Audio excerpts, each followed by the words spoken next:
दोस्तों, आप लोगों ने पढ़ा और सुना होगा कि मुसलमानों ने जहाँ जहाँ भी आक्रमण किए वो आज इस्लामिक राष्ट्र बन चुके हैं, जिसमें पर्सिया से पारसियों को मात्र 15 साल में ही खत्म कर दिया। वहीं बेबीलोन और मिस्र मात्र 4 साल में ही अपनी सभ्यता को खो बैठे और इस्लाम कबूल कर लिया। यहाँ के रहने वाले या तो मारे गए या उन्होंने अपना धर्म परिवर्तन कर लिया। पर दोस्तों, सोचने वाली बात यह है कि हमारे भारत पर भी तो इन्हीं मुस्लिम तुर्कों ने आक्रमण किया था और 1200 साल शासन भी किया, फिर भी वो हिंदुओं का वर्चस्व खत्म नहीं कर पाए। दरअसल इन्होंने आक्रमण तो इसी उद्देश्य से किया था कि मूर्ति पूजकों को खत्म करके इस्लाम को फैलाएंगे, पर ये अपने इस मकसद में कभी कामयाब नहीं हो सके।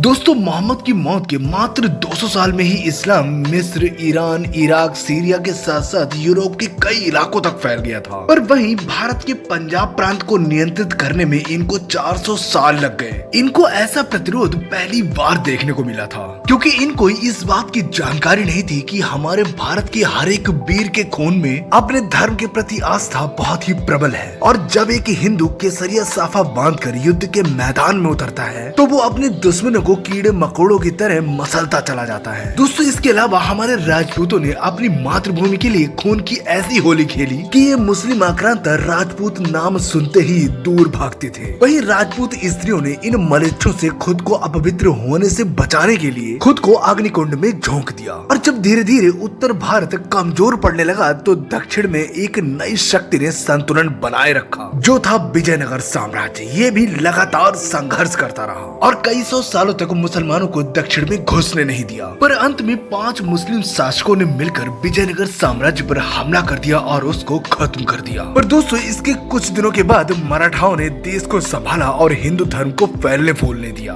और दक्षिण से दिल्ली तक मराठा साम्राज्य को फैला दिया। और यहीं से इन मुस्लिमों का पतन होना शुरू हो गया। और 1857 की क्रांति के साथ इन ब्रिटिशर्स ने आखिरी मुगल बादशाह को हटाकर मुस्लिमों का शासन खत्म कर दिया।